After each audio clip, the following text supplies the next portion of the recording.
Okay, so my little introduction for the beginning, because I'm again moderating this webinar. And so, hello everyone, and we are very happy that you join our Identity Crisis Network. As I said before, we are at the very beginning of the project, and now we invited some experts or people whom we find inspiring in their practice and their thoughts. So our aim is to share their knowledge and perspective with you. And the second stage of the project will be conference in Zagreb next year in May. And very soon after finishing our seminar series, we will invite you to submit your applications and to present topics during this conference. And also we are gathering contacts, as you know.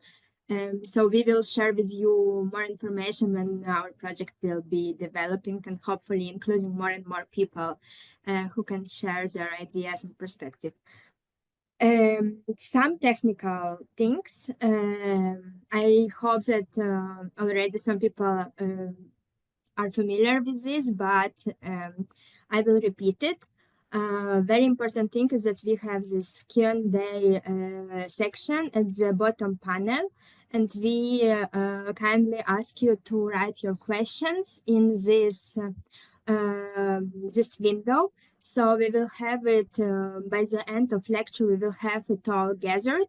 You can also vote for questions which you find more interesting. So we will see which questions are more need to be answered. And you can also add comments if you want to have some more like precise perspective or developed answer. You can also write, use chat. It's more for communication between panelists, or if Aigerim will ask you some questions, or like more for loose communication. But please, for questions, use this Q&A, because it's really helpful that we have questions in one place and can go through it quickly. Also, we have this option of raising hand, and so we can give you voice and you can ask question by yourself. So I also encourage you to use this, but please use it when we will have time for asking questions, not during the presentation of Aigerim. And questions you can write during the whole duration of the presentation. Okay, I think that with technical issues, that's it. Today, I'm very happy to have here Aigerim Kapar, who is researcher, curator, and I don't know, in general, activist, person who is doing great and a big job connected with memory, with ecology, and also community building in Central Asia, but mainly Kazakhstan. In comparison to our first election, which was more general, I think that Aigerim's lecture will be inspiring for kind of as an example of how things can be done, and how some topics which are quite difficult and very particular can be also worked on in the wider perspective, and with the aim to find solutions or way of solving the global problems, such as, for example, ecological problems or the colonial practices, and this aim to reach some, I don't know, equality or kind of better conditions of living. Okay, I will maybe not take stage more and take time, because I'm sure that Aigerim's lecture will be very inspiring. So I give you mic. Thank you so much. Yeah, thank you for having me today, not the lecture. And so I will share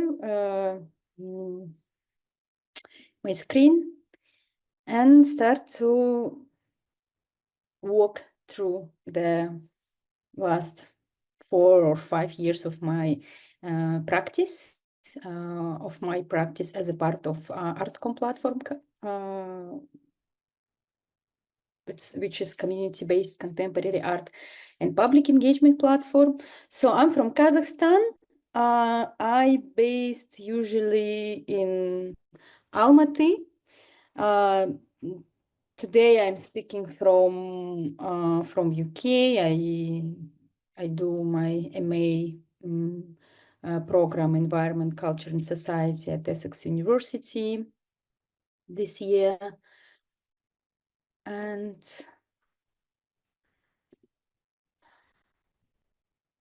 so, as I said, I'm from Kazakhstan. I'm from northern part of Kazakhstan. It's the area called Kokshetau.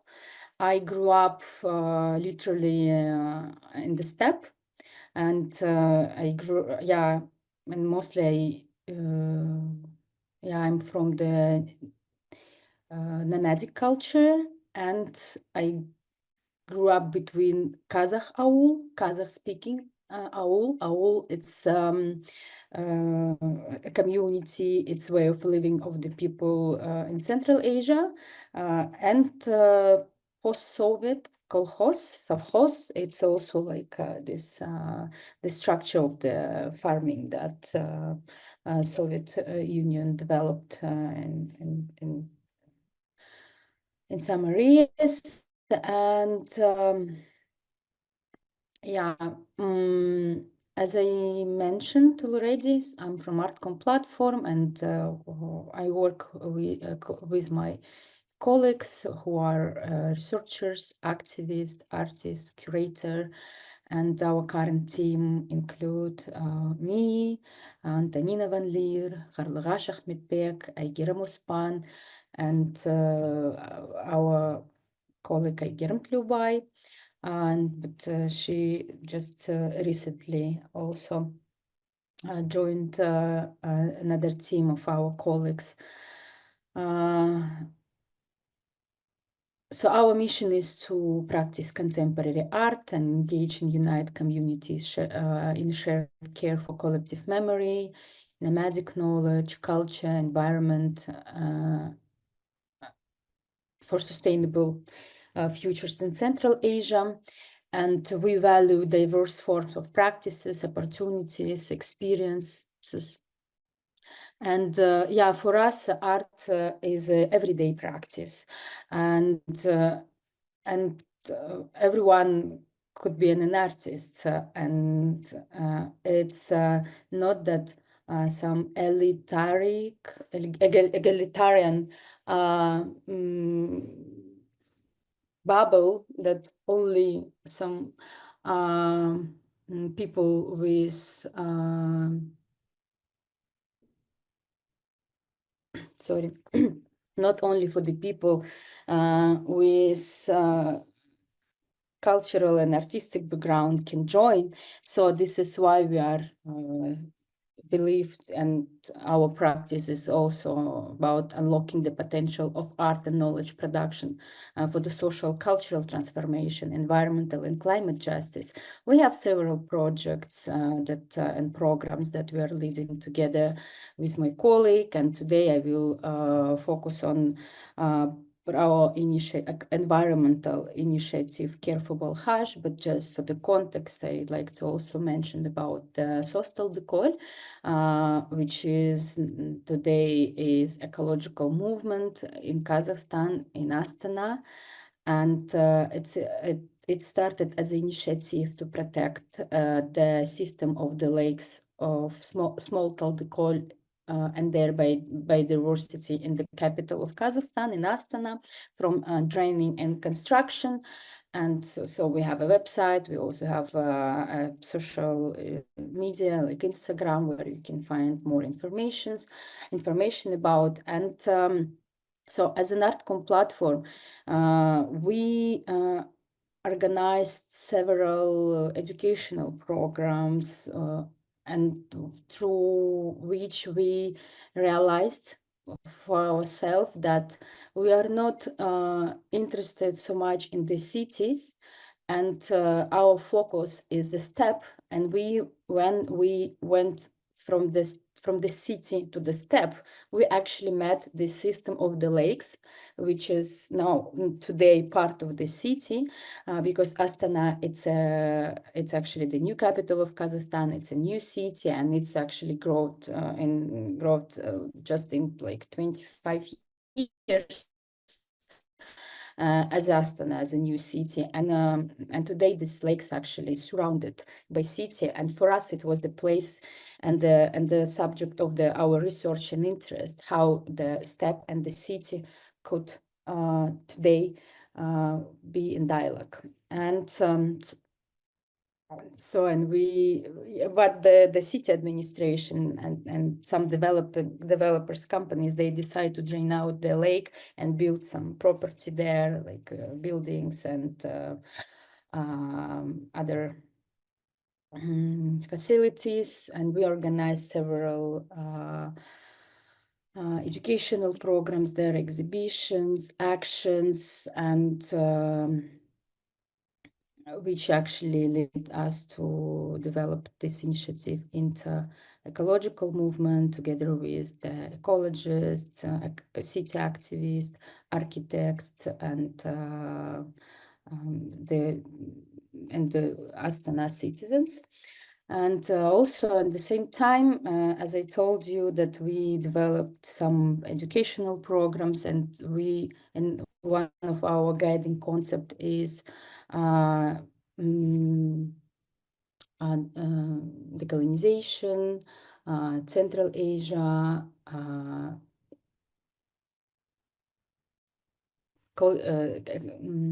collective memory. And so in 2020, we initiated Balkhash Khor, Care for Balkhash. It's an initiative that care for the ecosystem of the Lake Balkhash, and our aim is preserving them, which is currently exposed to the environmental, social, economic, and climate challenges, and as a result of anthropogenic impact. And so our mission is to engage communities and institutions in collective care for the ecosystems of the Lake Balkhash basin, studying the history, culture, ecology, and producing local knowledge for the sustainable futures of the regions. Today, we are like we have like a lot of people who are supporting us, and including experts, mentors, community members, research, some institutions. We also work with the Ministry of Water Resources and Irrigation of the Republic of Kazakhstan, the Ministry of Ecology and Natural Resources. And so we organized several exhibitions, we published some zines, organized educational programs. And so I will tell a bit more a bit later what we did. And I think it's also important to give some context what's going on today with the Lake Balkhash. And Balkhash Lake is 14th largest lake in the world, and it's located in the center of the Kazakhstan. And unfortunately, currently, the Balkhash Lake area is an area of social, economic, environmental, and water crisis.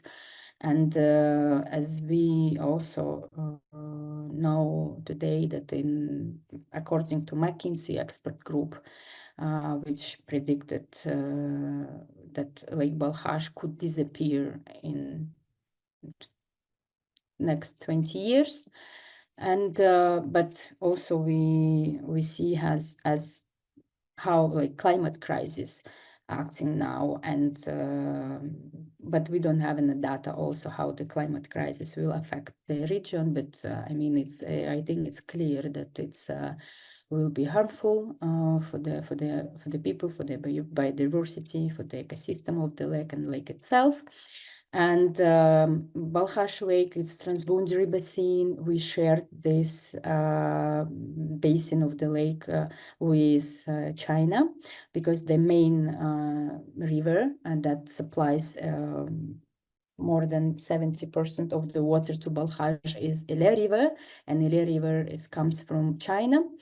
And between Kazakhstan and China, we don't have literally any agreements about our transboundary rivers, and Ile is not exception, unfortunately. And the problematics of the Lake Balkhash, it starts like already 100 years ago, and we see that the land degradation and desertifications is going on there. It's the other big issue. It's irrational water usement in basin, and especially in Kazakhstani part, we lost maybe like 80% of the waters that coming from this Ile, and we rationally use them for the agricultural purposes. So, and this actually the reason is an efficient management of the Balkhash basin. And so, and other big issue is rapidly melting glaciers, and there is also some predictions that next 5 years or 10 years the glaciers will also extinct. So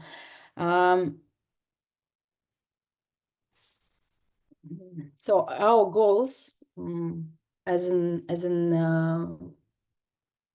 artist, as a cultural practitioners, as a researchers and environmentalists, through our practice, we realized that, and we like committed to the goals that we should strengthen the connections between local communities, experts, governmental, scientific, and cultural institutions, and as well as business and international organizations through partnership and collaborative events, because the issues of the Lake Balkhash, they're huge. And it's not possible only for the people community around Lake Balkhash, or only community in Kazakhstan. It's not possible for us to solve all of the issues around, because it's a global problem, and it's also part of the climate crisis that's going on. So we have to build this connection internationally, locally, and with business activists, government, and invite and talk and work together, the environment, the biodiversity, and social cultural landscape of the region. And so what we also committed to do is engage local communities in production of the knowledge and the creation of the social and environmental projects. We organize also our Art Collider School. I will also share a bit more later. Another goal is inform the public about the local cultural heritage and ecological situation through the collective creation and publications of the zines, articles, like films, video, exhibitions, and so on, and raise public awareness about the challenges of the Lake Balkhash through the educational program, art interventions, exhibitions, and performances. And I also would like to share how we arrived to the Lake Balkhash, because I think it's also important to remember from where are you coming, and why and how. And yeah, from 2017 and 2018 and 2019, I based in Astana, and with my colleagues of Artcom Platform, we organized research-based exhibition and educational program, remembering dialects of memories in memory of victims of political repressions. And and through this project, we arrived to the to understanding, and also like so it was also for us a moment of the commitment for the environmental and climate justices, because we learn how the past of the colonial past of the Kazakhstan was unfair, and for us as artists and cultural practitioners, is important to care for our future, and without the environmental and climate justice, yeah, I think the sustainable future is not possible. And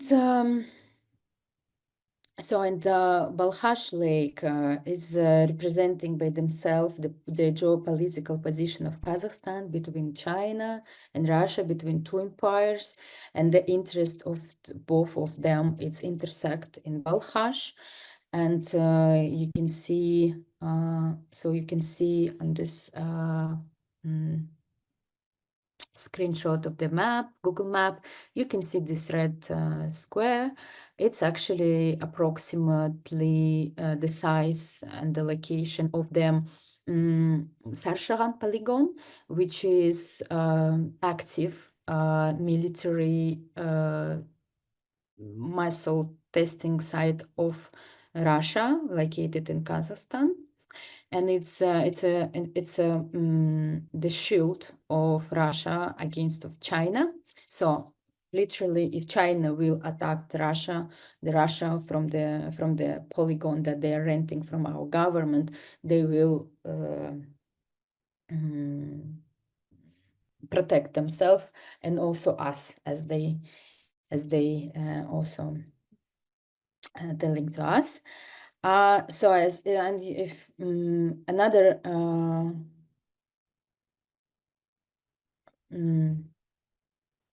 yeah, so I will also tell you about how we started, and we started this. No, sorry. So it's also important, yeah, to mention that why we also arrived to Balkhash is that in Balkhash there's this, there used to be also the site of the Gulag camp systems. And also in 1930s, during the artificial famine, we actually considered this as a genocide. Also, it also did a big impact to the region, and we also considered it as the genocide, of course, as also like repressions. And another issue that also part of the cultural landscape of the Lake Balkhash is collectivization and forced sedentarization of the nomads. And we understand that all of the the topics that we are interested in there around Balkhash. So we started to do this research about the cultural landscape of the Lake Balkhash. So I did it as a part of also another project which initiated by Biljana Chirich from What Could Should Curating Do. And so what we learned from this, from the research, that Balkhash Lake is a zone of ecological and social crisis, and like the pollution there, and what I also understand that Actually, in Kazakhstan, especially like 4 years ago, the Balkhash Lake, it was, but it's still actually, I can't say that so many things change, but it's still the gray zone of this silent catastrophe that's going on. And there is the several actually reasons why is that. Yeah, because the first of all, it's as I told you, it's the region was militarized, and there is several closed military cities.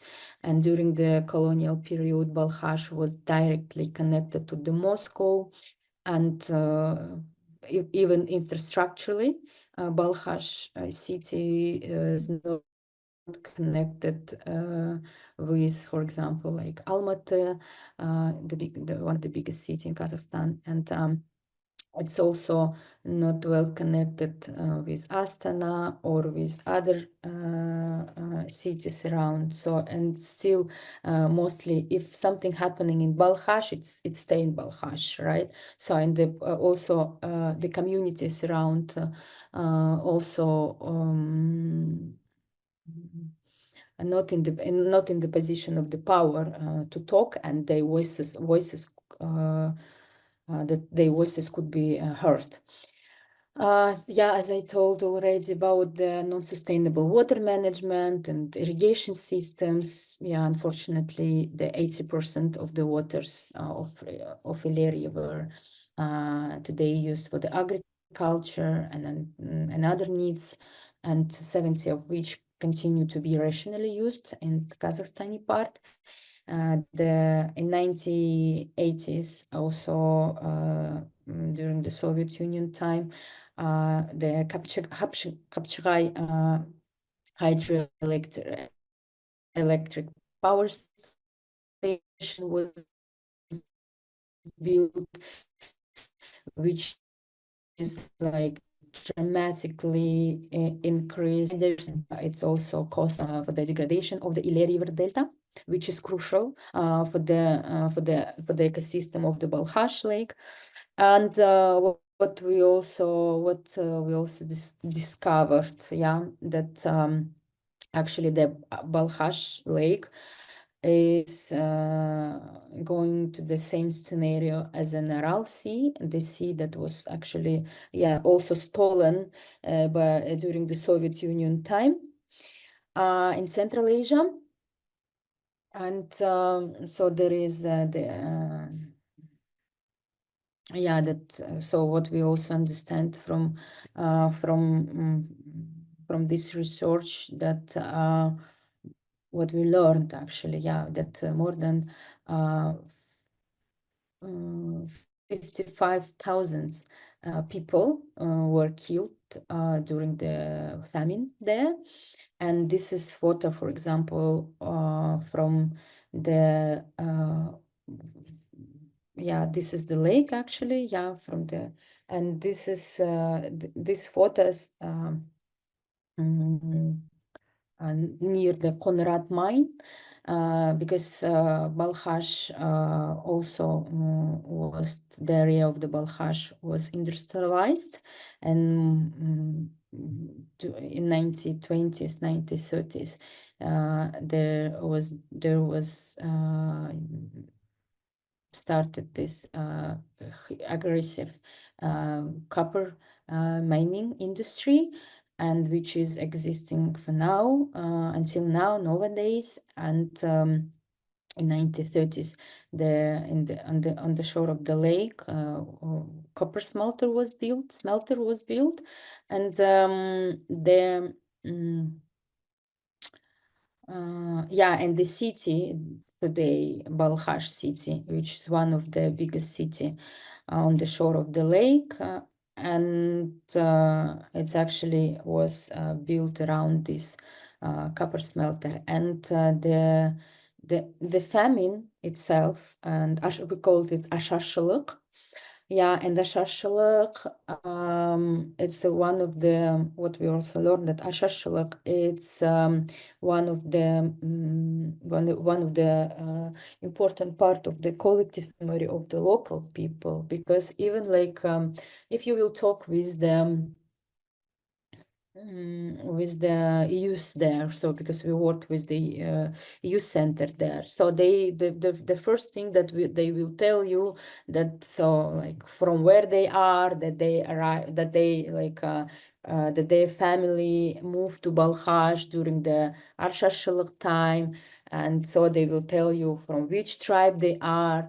And so this is this yeah, and the Ashashiluk um, as a traumatic memory, but also as a part of their identity is present there, and and this is what I also I think it's representative that, for example, this monument of the city, that the city actually was begun here. You can see this photo. It's actually this sign, this monument is built just next to this place.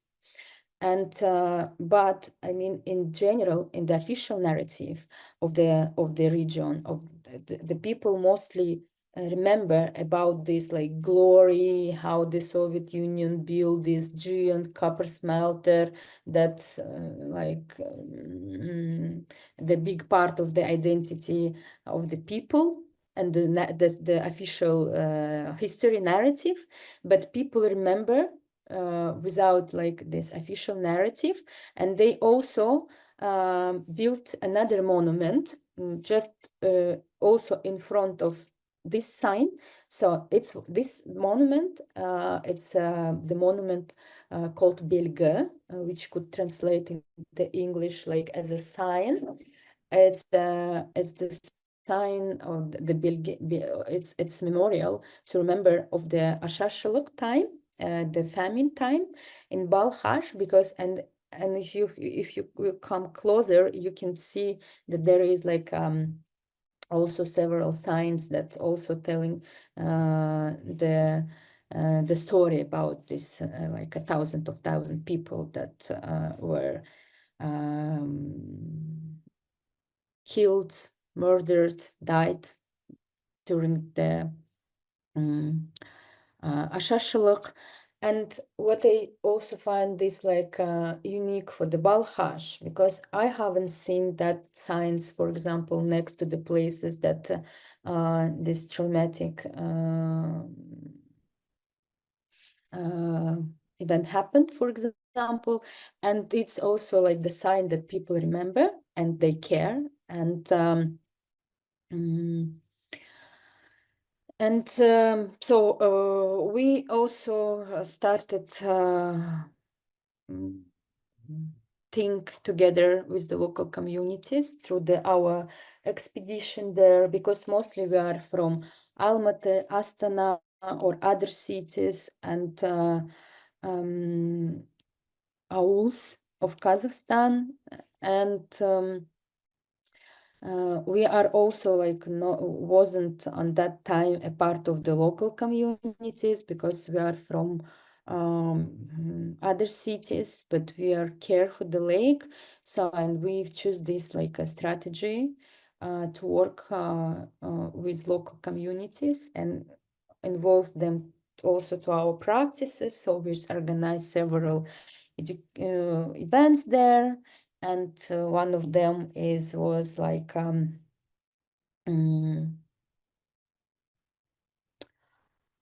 school program, and this is the photo during this Art Collider school, Care for Balkhash, with the participants of the school. Yeah, we went to area which called Biktau. It's sacral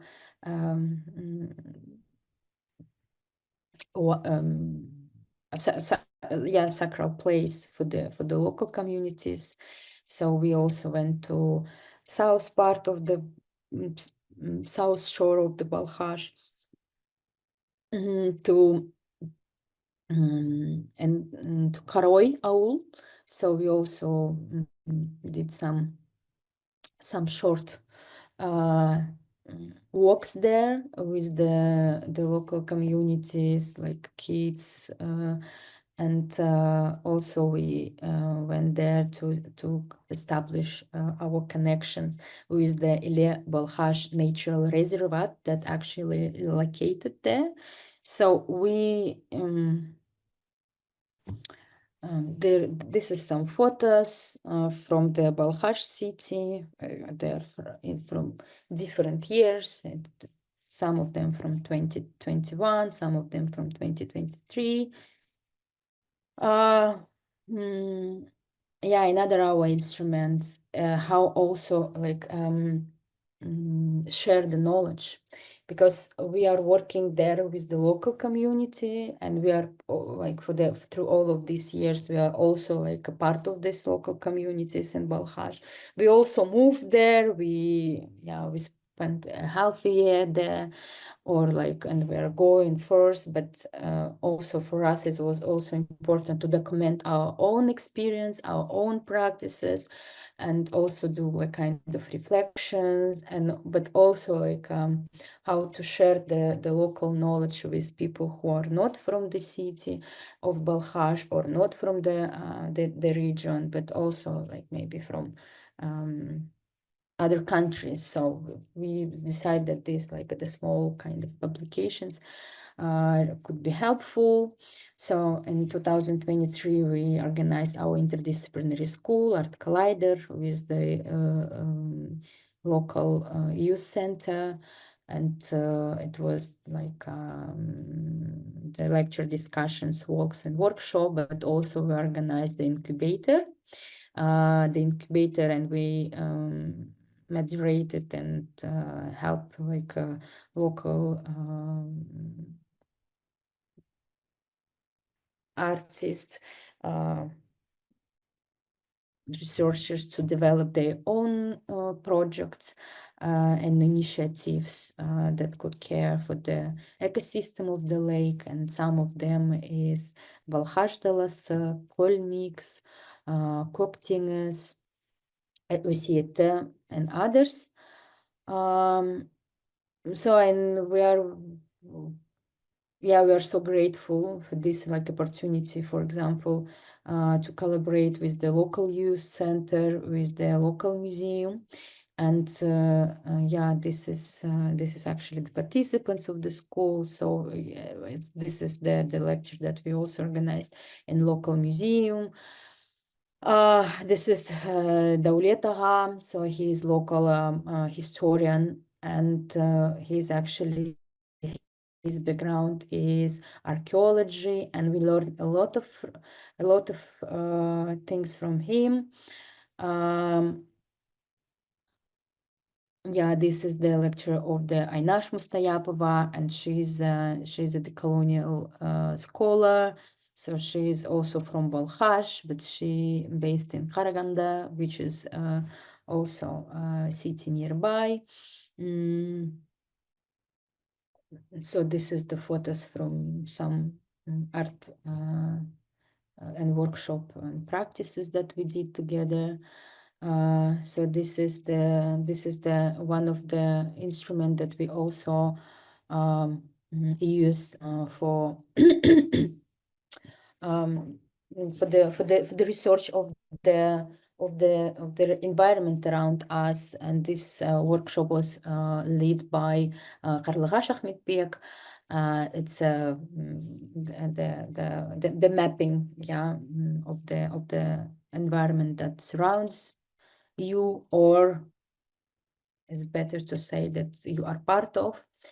And so also with the participants of the school, we organized an exhibition where they presented their own like project and the initiative, and also the process of our school. That the duration of the school was 3 months, and there was a lot of things to share also.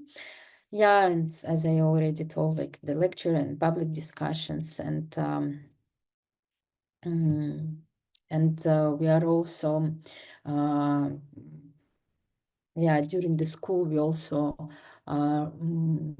we didn't plant, but we realized that we have to also like document the local, the knowledge, especially the people who are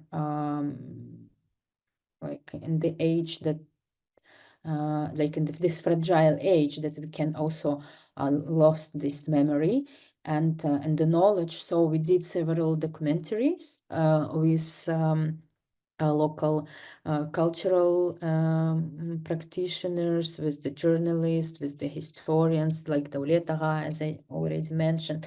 So, and for example, this video still from the film Balkhash, The Tragedy Over the Grave. So it's a film about the ashashaliq, the famine, and the local journalist, a writer. He interviewed for more than 25 years people and collect the evidences, or also the stories of the people who actually survived and evidenced the ashashaliq in Balkhash. And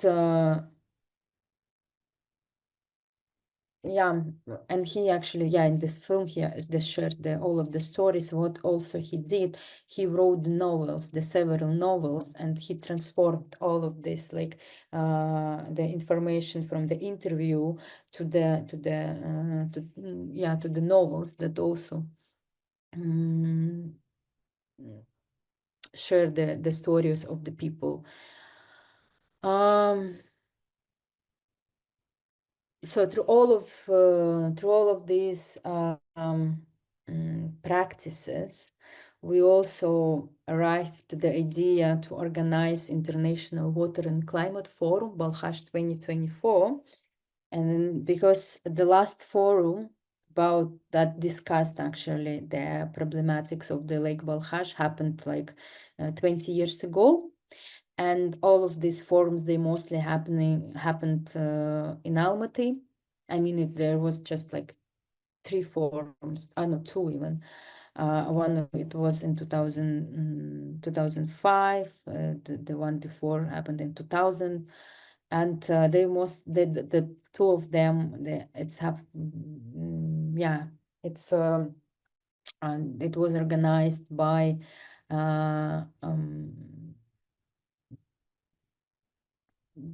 government, by also NGOs, ecologists in Almaty.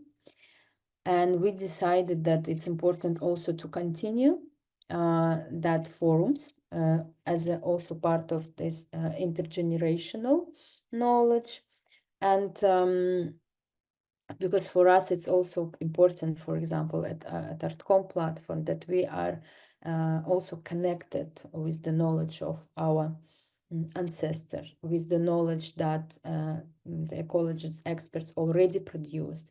So, and we decided also organize that the forum, but in Balkhash city, because it's important also to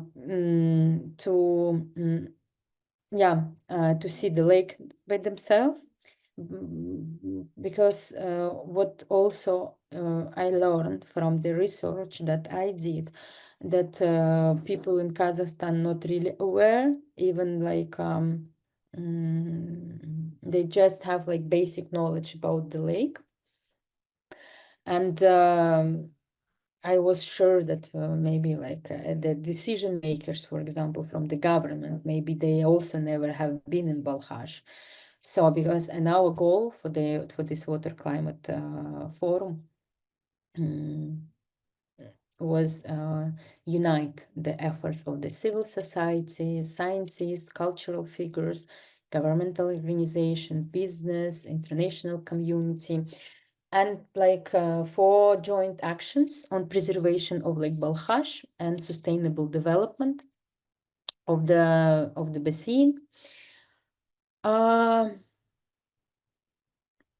Yeah, and who was our audience? So we invited local communities like media, artists, academic, diplomatic missions, international organizations, um, government agencies, and business like industrial enterprises and etc. So, and for us, it was important also to talk about the interdisciplinary approach and about the interconnections of the ecology, climate, economy, water, culture, history. So this is the topics of the forum.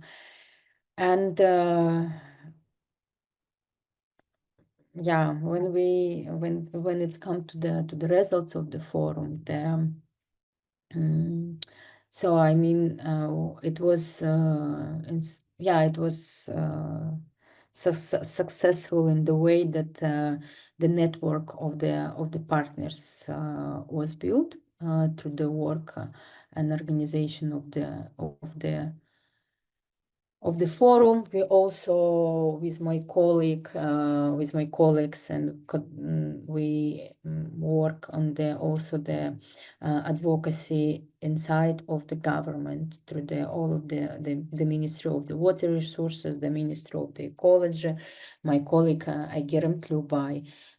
So we were co-curators of the forum, and we went to the meetings with the people from the ministries to involve them to care for the lake.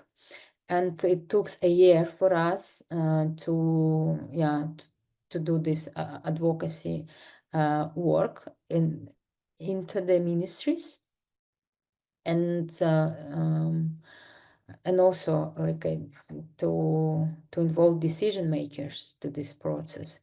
And we also involve experts, environmentalists, ecologists, water expert, to develop the joint action plan, the program that could be a basement for the future policy change, for the future development policies, or to develop the future strategies, what we and how we should care for the lake, and what we should do for the preservation of the lake. Yeah, if we will come to the impact of the forum, that just a week ago in COP. So as I told already, that we involved this copper mining company and copper smelter. They're owning this copper smelter in Balkhash. So it's this corporation, Kazakhmys. We also involved them to help us to organize this forum, because as I told you, our team is 5 people. And of course we have all the support from our community, but to operate, to organize, it's 5 people, which is not enough for that kind of huge and big project. And also in terms of the fundraising, and because we was in the situation that we have to find a finance to cover meals, accommodation for the people, and so on. And we were supported we were supported by the US embassy in Kazakhstan, and also a week before a month before the forum, finally this corporation also agreed to care for this forum. And it's also took for us a year to negotiate, to meet the people, to reach them through the emails. So my colleague Aigerim, she actually counted how many emails actually was written to the all people from business, from the government, from the international organizations. It's more than 100. So the another issue that I also wanna share, it's patriarchal dynamics. And if you see, this is the first session. So I'm opening the forum, and you can see this all like all of them men. They're politicians, they're decision makers, they're like experts, but we are actually invited them to join. Yeah, we invited them, and we as a grassroots community, and we initiated this forum, and as I understood, it was the crucial for them also, because they believe to us that because we are like a grassroots, so we are, and we are not and we weren't alone, right? So because it's also like um,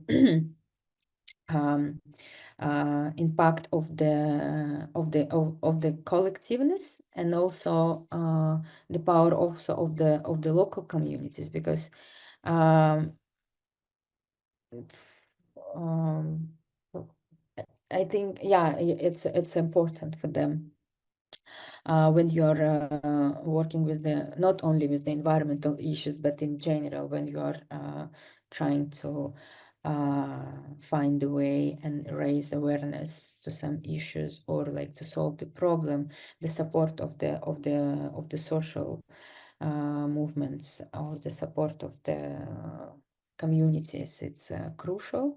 And so this is second day, and you see the difference in dynamics. Yeah, this is the second day, and this it's my colleague Aigerim Kapar, she's sharing about our initiative, and also this is the artist and researcher who works in this intersection of art, ecology, and environment.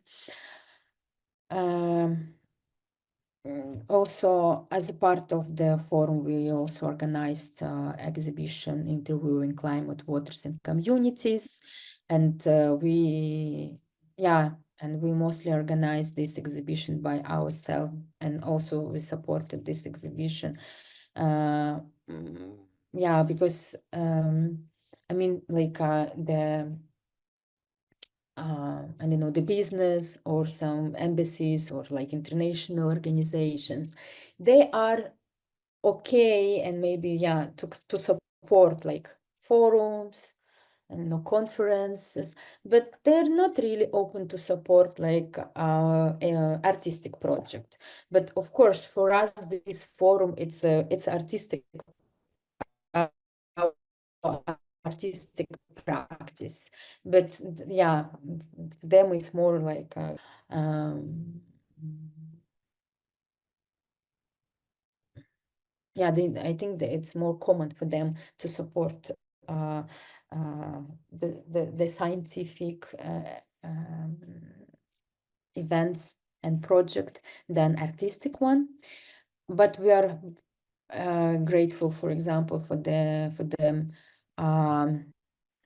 Ministry of Culture of the Indonesia, because they supported our exhibition, and they through our friends, and they are participants of the of the exhibition, and actually they supported their travelings from Indonesia to Kazakhstan, and also like Goethe Institute of Kazakhstan, they also support the travel expenses of the artist Almagul Minlibaeva, and yeah, and this work was it's commission work, and it's for the exhibition. The work was actually created especially for our exhibition. It's a Balkhash tribute to the waters of the Central Asia, Kazakhstan, as also as a part of this project, Almagul also created amazing AI video. This also work of Almagul Minlibaeva that also was presented at our exhibition about the Aral Sea, extinction of the Aral Sea. Give me back the sea, the camel actually telling to us. And yeah, the film is titled Transaxiana Dreams, and this amazing work by Hadimale, artist. He based in Australia, but he's from Central Asia, from Central Afghanistan. So he also, especially for our exhibition, he created this amazing work, and it's embroidery. It's also the title is mm, Ascensions. It's about like the imagination, about the migration also of the animals. Yeah, if the climate crisis will continue. Yeah, this work by Jutivangi Art Factory. They're from Indonesia. They presented their project, Pirhotana project. They works with the local communities, and they're building family forest there. And they invited people also to support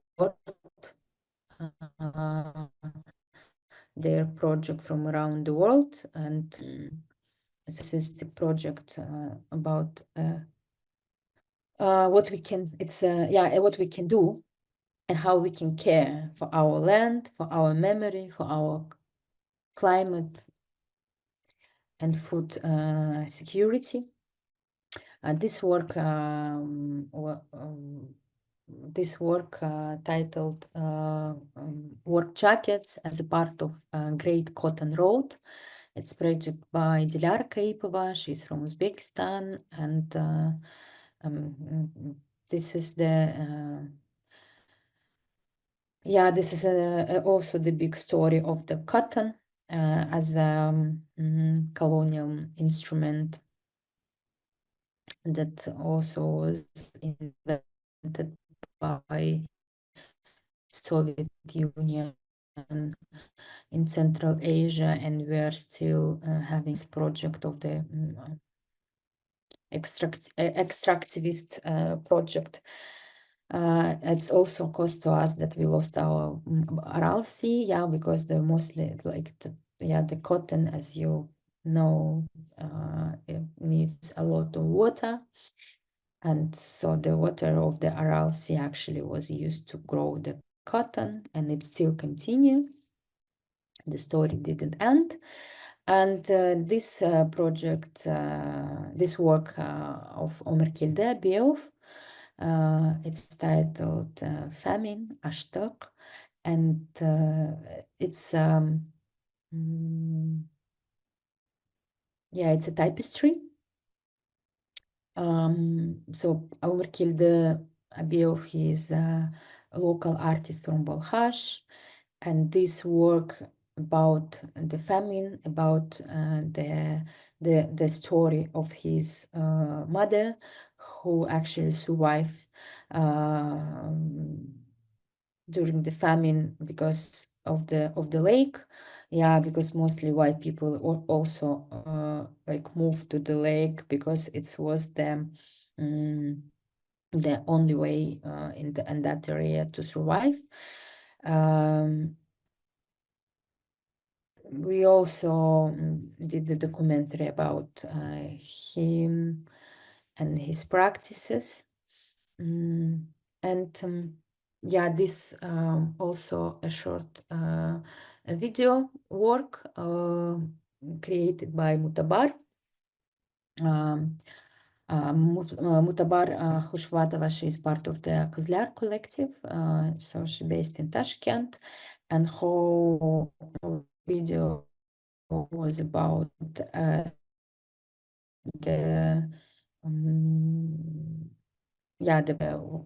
problems with the water in Uzbekistan that local community facing. And next work is by was also commission work for the exhibition, and Said Atabekov he's based in Shymkent, and his work was made from the felt, from the wool. It's a traditional material. I mean, maybe for the whole world, yeah, but for the nomadic world was one of the materials that actually part of the every step of life. And the work title is A Legend of the Great Steppe, and the idea of the work that like in the past, um, especially like in Kazakhstan, as I told already, so many issues happened, including like industrialization, collectivization, forced sedentarization, nuclear testings in Kazakhstan, military testings, and so on, so on. But yeah, even through all of these difficulties, like and challenges, the people of the steppe, they continue to work, live, and celebrate their existence, and with the hope to the future. Okay, yeah, I think it's time. Yeah, and I will also will finish with the work of Said Atabekov. It's the last portrait of the last Turanian tiger, and this tiger actually, the tiger of the Turanian tiger was extinct in 1970s. Yeah, unfortunately, the tiger couldn't survive when the settled colonialism started in the region, and yeah, and because for the thousand of years, the people around the Balkhash and the region, they know how to how to live in harmony with the tigers, for example, or others animals. Yeah, but with the settled colonialism,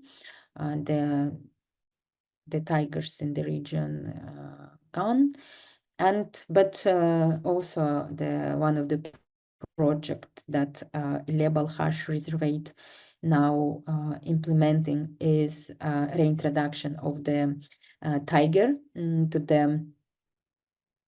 the reservate and to the south part of Lake Balkhash.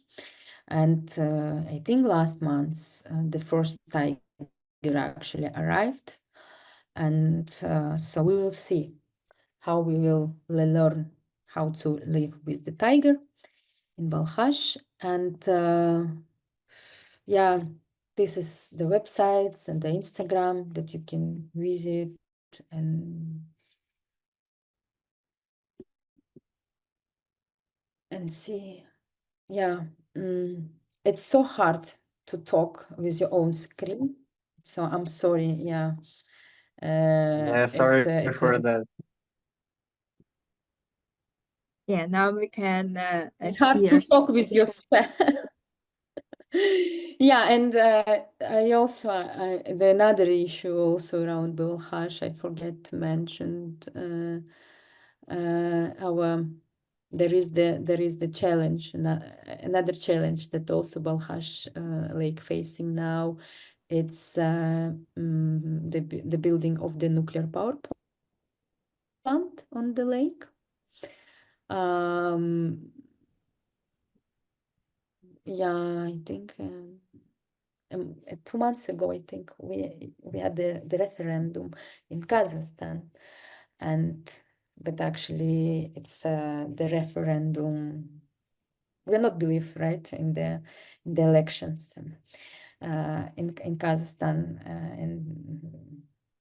and that we are not believed to the result of the elections in Kazakhstan. So, and according to this, like referendum that people in Kazakhstan, they want to have a nuclear power plant on the lake Of course, they dream about it. Yeah, they dream about to have. Is it a setup? So how our atomic lobby, the Ministry of the Energy and other people who has their interest in this, so they telling that it will be not only Rosatom, or it will be international project, so everyone will participate. All the Russian nations. Yeah. Oh my God. So yeah, and yeah, I also I also just recently found the article about our initiative on some of the website that Russians write about the activist of Kazakhstan, and I don't know why they do so. Yeah, they try to Do you lie face about our issues? practice. Yeah, I mean, also what we do, it's also part of the anti-nuclear movement. Yeah, we have to also fight with this side of the reality. Yeah, actually, I will comment this and then I will go to questions, because for me it was so insightful when during our the colonial circle, which I already mentioned, which is organized by Time&Astana, we had presentations about this atomic power station in Belarus.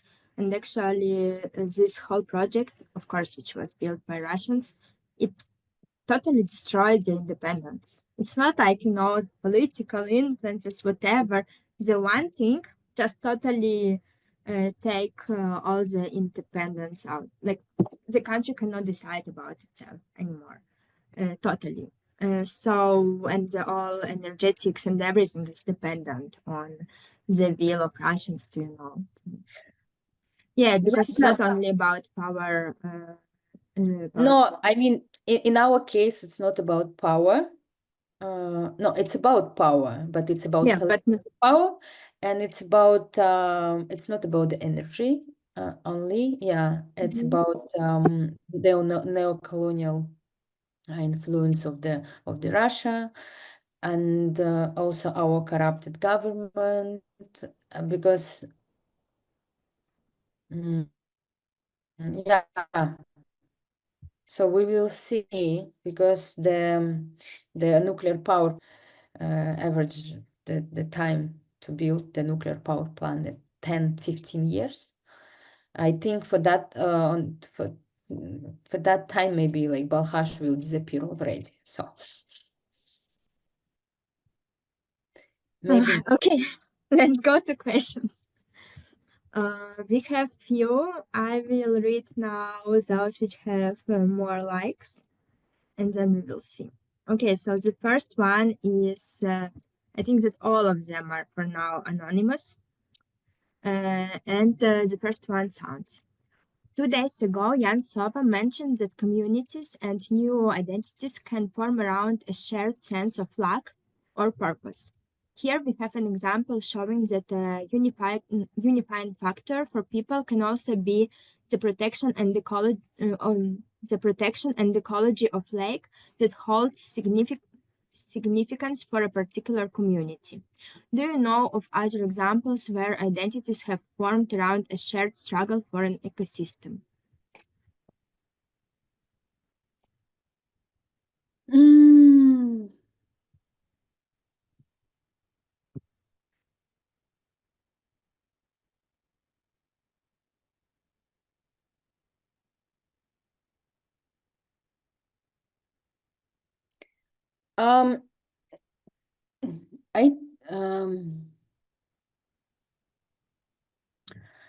Actually, as I know, for example, in Kazakhstan, mostly all of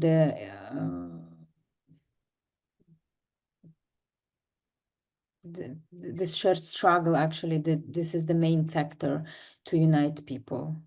And I think it's not only in Kazakhstan, I think it's like the everywhere. And especially who care who could care more for the environmental issues. It's the people who are from that particular spaces, because they more connected and they more informed. And yeah, I think all of them mostly, if it's about the ecosystem.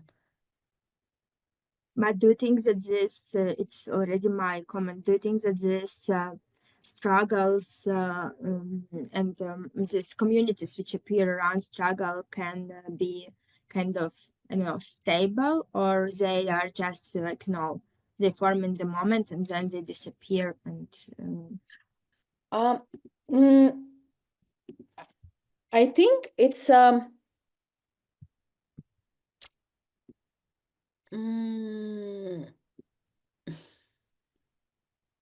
like from your experience, I don't know how. I mean,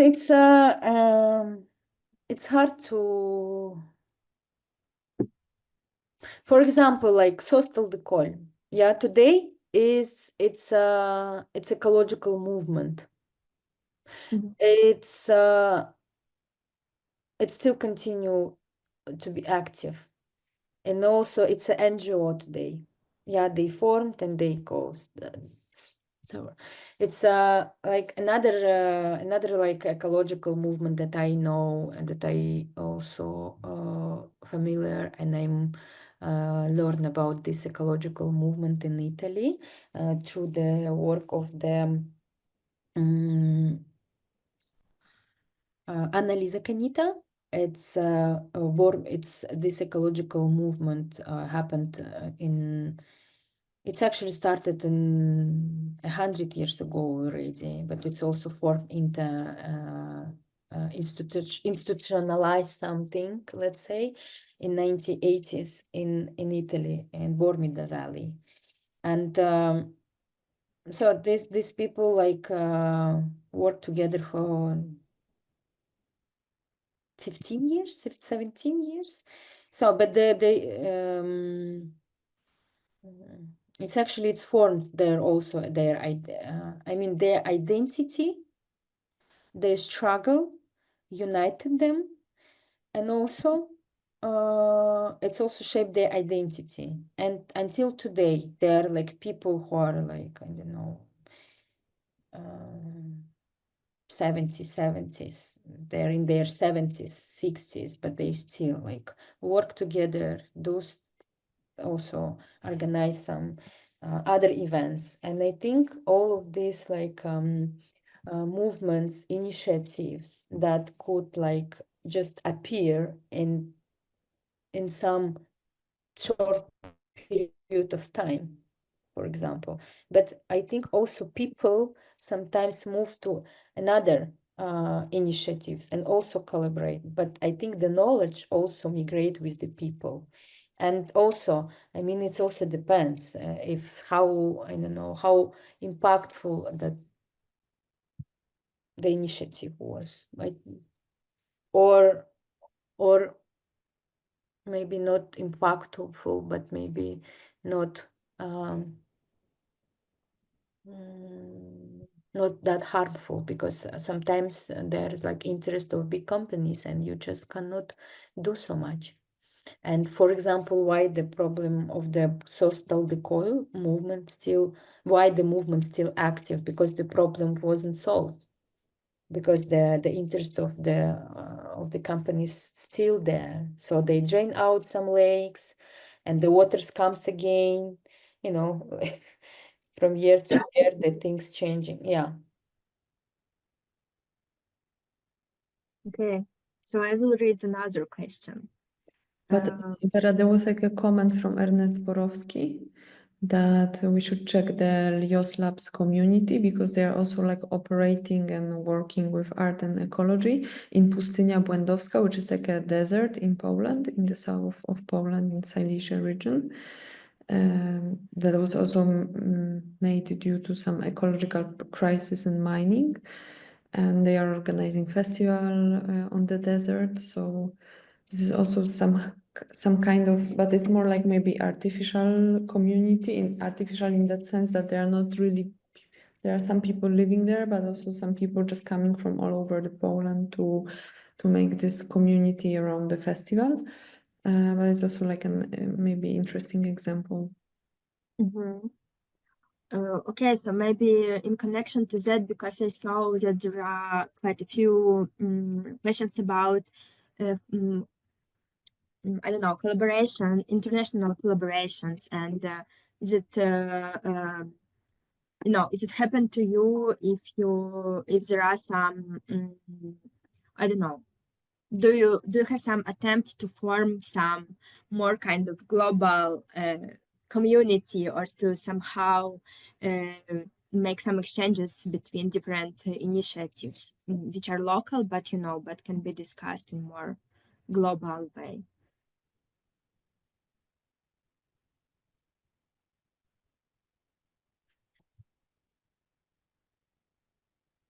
So I see the question. Yeah. Maya and Ruben Fox use the term social Anthropocene. What are your thoughts on it? What role did Soviet colonialism play in shaping Lake Balkhash situation? Yeah, I think all of my presentation, like the half of my presentation, was about also like how colonialism plays, yeah, in the Lake Balkhash situation. It's actually the situation that we have now in Balkhash. It's yeah, it's a result actually of the colonization, and yeah, when we're so what I'm thinking about the social Anthropocene.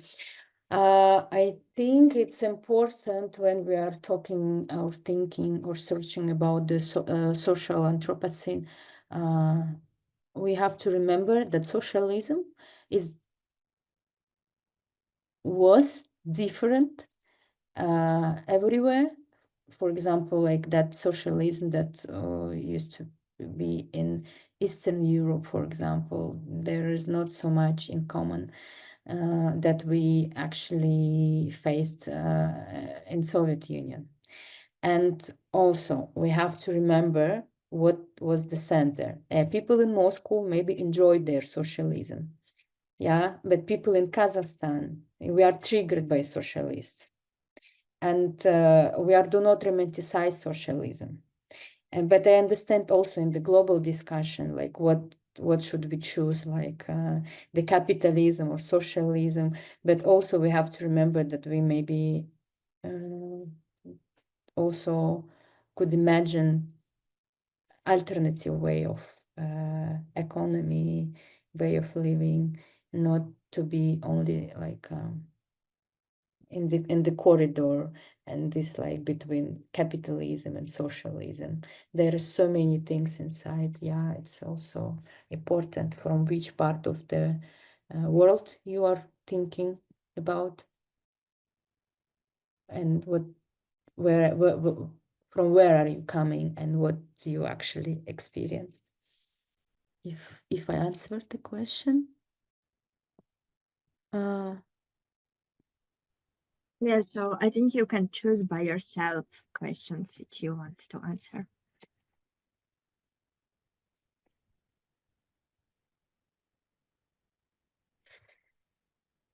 Okay.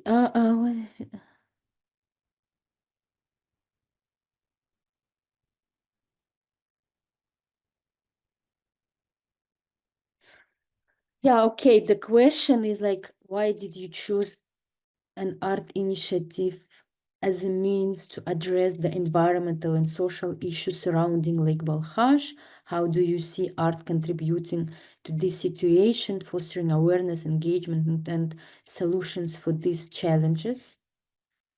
I think I answered it in my presentation. No, I think it was everything about, yeah? Yeah, why we chose, why we did, and so on. In recent years, the colonial thought has been developing in post-Soviet countries. How does this manifest in Kazakhstan? What is the general attitude towards the post-Soviet legacy? Okay, in recent years. Okay, how it manifests in Kazakhstan? I mean, if we will back to the artistic practice, to the people who do like cultural practices, to the researchers, science, like the people from this from the field of sociology and anthropology, for example, it's quite I don't know, it's difficult to even say like the exact day, maybe, yeah, but I mean, it's like already like this discourse in Kazakhstan is active more than like 30 years, yeah. And it's not happened recently for us. I mean, with our experience and all of the experiments that Soviets did in Kazakhstan, it's hard to be romantic, yeah, romanticize the Soviet Union time, but it's also depends from which community you are coming from. For example, I grew up as a minority in my own country, on my own land, yeah. And I mean, for me, it wasn't the question if I was colonized or not.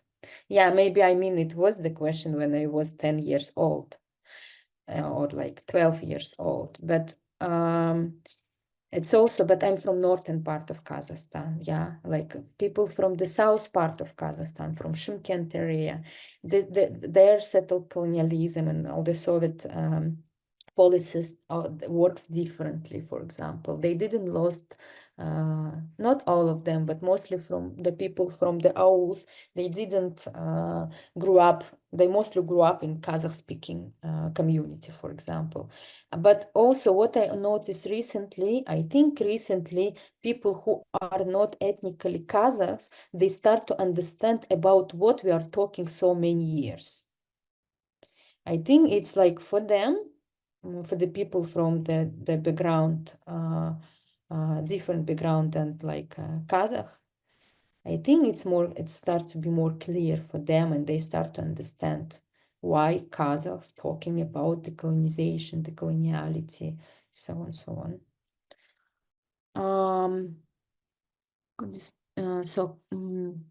Could you speak more on the former nomad communities in Kazakhstan? What are the methods of work with their memories and maybe building new identities? So we are not what I see, what I can say from my point of view, from my experience, we are not like former nomads. We are still nomads because, I mean, we are from nomadic cultural background. Yeah, we are not moving, we are not practicing nomadism in the way as, for example, my grandmother did or my grandfather. Like practically. So for example, practically my grandma, she was, and grandfather from my mom's side. So she was the last like nomad person in our family who remember the nomadic way of living, like practically moving from summer pasture to the winter pasture and like moving constantly from around your land from one point to another, and they also used to have like, I don't know, thousands like animals, horses, like, and but we still have this knowledge culturally, and it's already, I mean, this identity that we have, it's a mixture of the nomadic knowledge and today's situation. And what I also like, as an example, like so we were forced to move to the city. Yeah, we were forced to stop our nomadic way of living. And what people did, for example, it's it's actually the idea of Ashat Ahmediyarov. He is an artist. So he used to based in Astana, now he based in Almaty.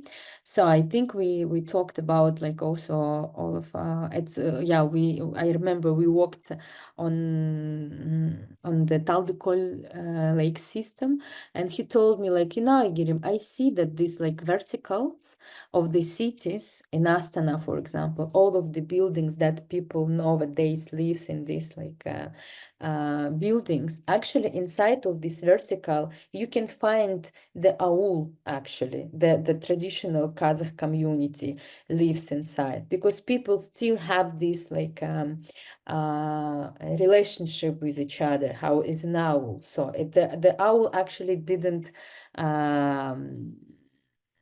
like metaphorically, the owl actually didn't lost. So we have our owls, but they are now in these vertical buildings. And but what I'm also like wondering also in practical way for example, climate adaptation, what we can learn from the nomads, and for our like the future. And I think first of all it's about the ideas that you as a nomad, you are part of the nature, so you are coexist and you are dependent on. And to remember this moment. And other one, it's also, I mean, I know that people who are the farmers in Kazakhstan, they also nowadays like trying to find a way how to also do sustainable farming, also like maybe do like this movement in the land that they have, but it's actually really not possible today to have this infrastructure because the space is limited, and also the purposes of the land is changed. Even people who are practicing and having like their like livestock, breeding their livestock, it's not easy.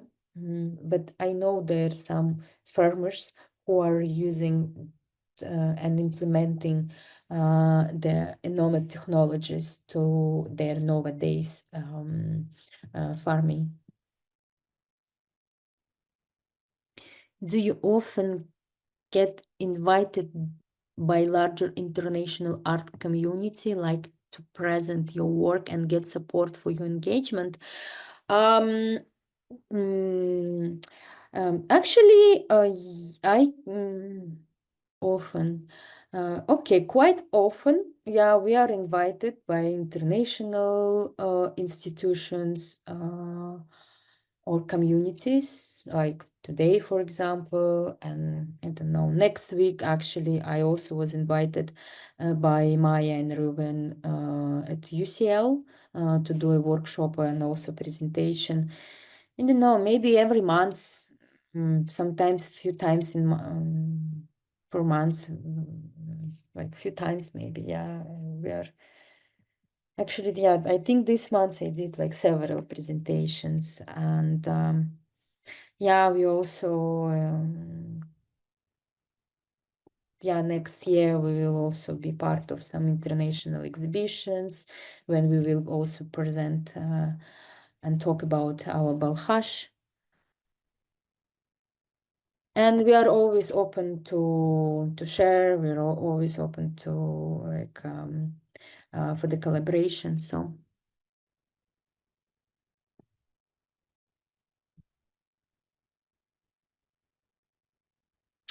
Okay, what is the attitude of Kazakhstan government towards activist work such as yours?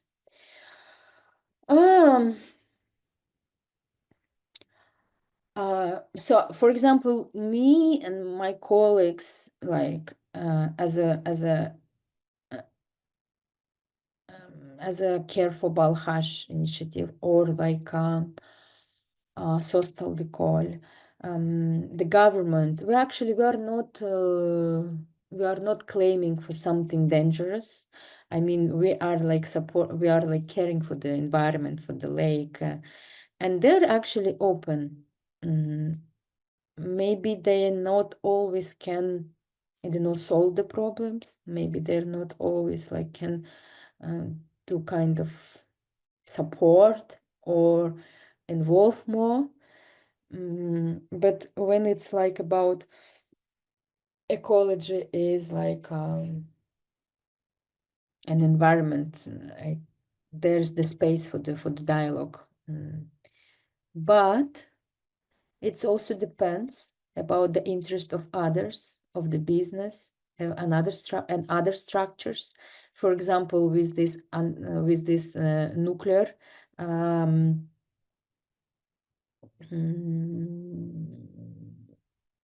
with the nuclear power plant, for example, activism. Yeah, people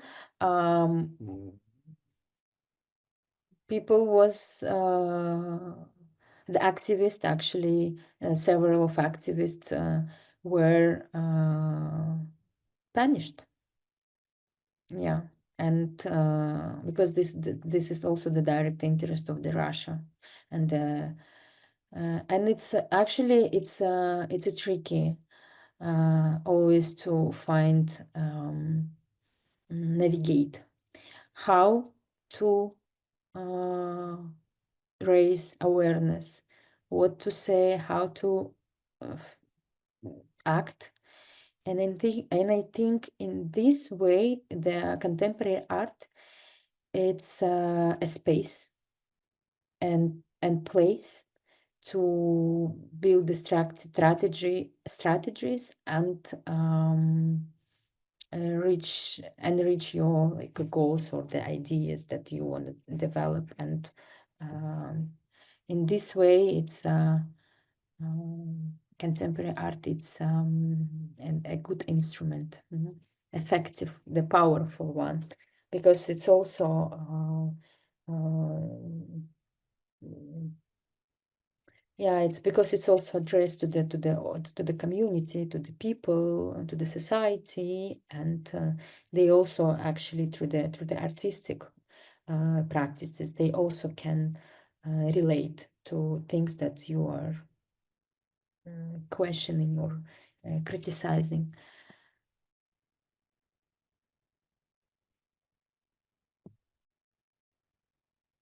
Okay, thank you so much for your presentation. You're welcome. It's wonderful that we can get to know your practice of huge importance for the environment. I have got a question. So I have got a question regarding the medium used for creation of artworks about environmental ecological problems. Isn't the work about endangered water environment created with AI video generation a technology with huge carbon and water footprint? Is this supply chain missing the point a bit? What is your option on that? Yeah.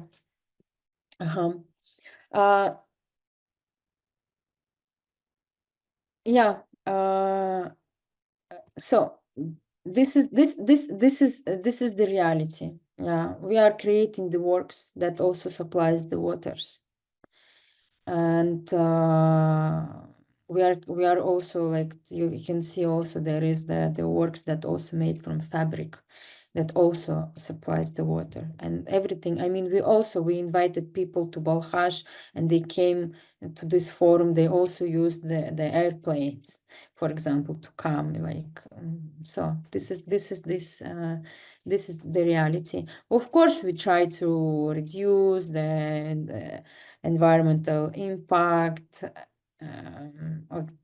Yeah, but it's also like just like not possible to do it in like zero way. Yeah, I mean, at least the works that talking about the environmental issues, but I got the critique, and I don't know what to do with this, because also when we are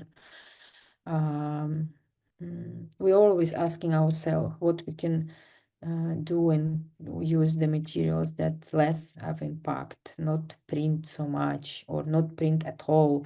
So, but we still not zero waste.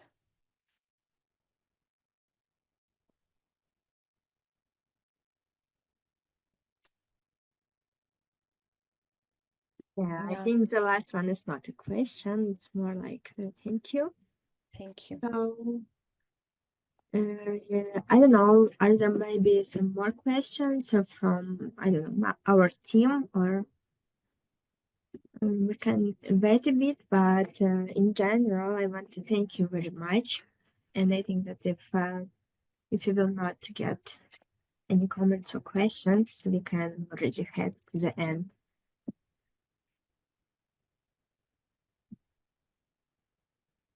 Yeah, thank you a lot for your presentation. Yes, I get him. Yeah. It was wonderful listening to your cause and the initiative. Yeah, thank you. Thank you for having me, and I hope, yeah, I'm also wondering to know more and about the project and how that will be also developed. Yeah, and it's hard. I mean, it's hard. So you're like telling, sharing all of yours ideas and talks with the screen. So I just have the imagination that, yeah, I know that there is the people, but it's hard when you are not talking and sharing and kind of interactive way, but still it's nice that we can connect through the Zoom and have this moments together. And Thank you. You can see some people are still here, so they're real. no, I see, of course. Okay, great. So I think that since there are no more questions, yeah, we can finish. Thank you very much. We keep fingers crossed for your initiatives, and also we invite all of you to join other seminars and yeah, and to share reflections. Yeah, thank you so much. I mean, so Balkhash lake, it's not only like my lake, or it's actually the lake of the inhabitant of the earth, right? And all of the lakes actually all share these lakes and rivers and like and climate. And I think it's also for us why we are care for the lake, because for us we also learning a lot, but also for us it's kind of also the case that we also can share with the communities, other communities, other initiatives, and we also can learn from other initiatives and communities how to continue or do so this interconnectionness of all of the activist work, environmentalist. It's important. So, and good luck to everyone. with their practices. Thank you. Thank you. Thank you. Bye.